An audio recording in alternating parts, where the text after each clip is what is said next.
আমাৰ প্ৰথম কাৰ্যসূচী জোনবিল মেলাৰ পূৰ্বৰ পৰা চলি আহিছে। ইয়াতে মাংগলিক পৰ্ব হয় গোভাৰজা প্ৰতিষ্ঠা কৰা দেওশাল শিৱ থানত। ইতিমধ্যে আমি দেওশাল শিৱৰ ওচৰত পূজা অৰ্চনা কৰি আমি কণী কাটিলোঁ। কণী কটাৰ অৰ্থটো হৈছে যিবিলাক আমাৰ মেলাত অপায় অমংগল হ'ব বা হোৱাৰ চান্স আছে সেইবিলাকক সম্পূৰ্ণভাৱে আমি কণী পাতি পেলাই নাশ কৰিলোঁ, মুক্ত কৰিলোঁ। এতিয়া যিসকল লোক আমাৰ জাতি ধৰ্ম বৰ্ণ নিৰ্বিশেষে আমাৰ জোনবিল মেলালৈ আহিব, সকলোৰে মাজত শান্তি বিৰাজ কৰিব, সুখ শান্তি বিৰাজ কৰিব, বেমাৰ আজাৰ নহ'ব আৰু নহ'ব। তাৰ কাৰণে মানে আমি মঙলাটো চালোঁ। এইবাৰ সুন্দৰভাৱে আমাৰ জনবিশ্বাস সুন্দৰভাৱে মানে কি কয় মেলা অতিবাহিত হ'ব। আৰু ইয়াৰ জৰিয়তে যিবিলাক বেয়া দিশবিলাক অহাৰ সম্ভাৱনা আছে বা বেয়া দিশবিলাক থকাৰ সম্ভাৱনা আছে সেইবিলাকক আজি দেওশাল বাবাৰ সাক্ষাতত, বুঢ়া মহাদেৱৰ সাক্ষাতত আমি কণী কাটি সেইবিলাকক নাশ কৰিম। আৰু ইয়াৰ পিছতে আৰু কি কি কাৰ্যসূচী আছে? ইয়াৰ পিছত এতিয়া পতাকা উত্তোলন হ'ব।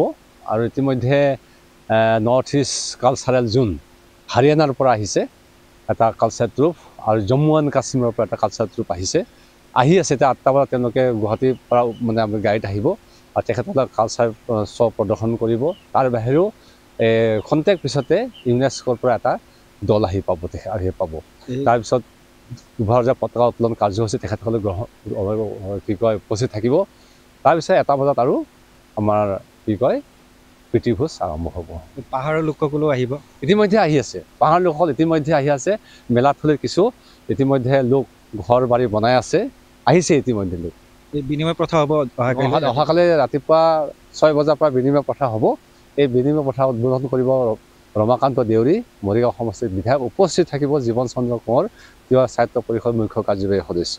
আৰু দুপৰীয়া ঠিক 12 বজাৰ লগে লগে ইয়াৰ ৰাজভাত্তা প্ৰদান কৰিব আমাৰ মন্ত্ৰী শ্ৰীযুত পীযুষ হাজৰিকাদেৱে 19 তিৱা ৰজা। যোৱা বছৰ দেখা গৈছিল যে ভৈয়ামৰ লোকসকলে আছে যি চিৰা পিঠা সান্দহ অলপ কম হৈছিলে। কি তাৰমানে 21 চনত যি জোনবিল মেলা হৈছিল তেতিয়া ভৈয়ামৰ লোকসকলৰ চিৰা পিঠাত বেছি হ'ল আৰু পাহাৰৰ লোকসকলৰ চিৰা পিঠাটো কমিল। আৰু 2022 চনত ক'ভিডৰ কাৰণে কিন্তু আমাৰ জোনবিল মেলা নহ'ল। 2023 চনৰ কি হ'ল, ভৈয়ামৰ মানুহ ঠিকে আছে, মানে ভৈয়ামৰ চিৰা পিঠা কমিলে পাহাৰৰ পৰা মানে উৎপাদিত সামগ্ৰী বেছি হ'ল।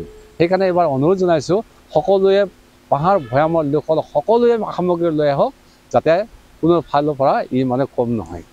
হয়, নিশ্চয়কৈ আজিৰে পৰা আৰম্ভ হৈছে যি জোনবিল মেলা। আৰু জোনবিল মেলা প্ৰথম দিনা প্ৰথম কাৰ্যসূচী ইতিমধ্যে সমাপন হৈছে। আৰু ইয়াৰ পিছতে ৰজা মেলাথলীত উপস্থিত হ'ব আৰু যি বাহ বিষয়াসকল আছে বাহ বিষয়াৰ লগতে ভোজ ভাত গ্ৰহণ কৰিব মেলাথলীত।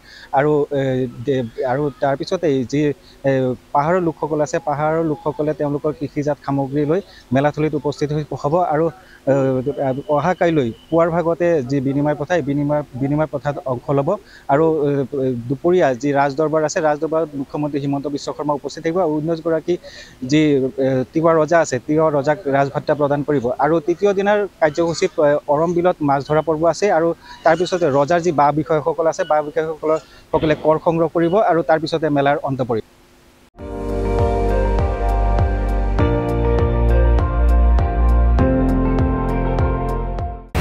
আপুনি চাই আছে ND24, সৰ্বশ্ৰেষ্ঠ নহয় সৰ্বোত্তমৰ দৌৰ।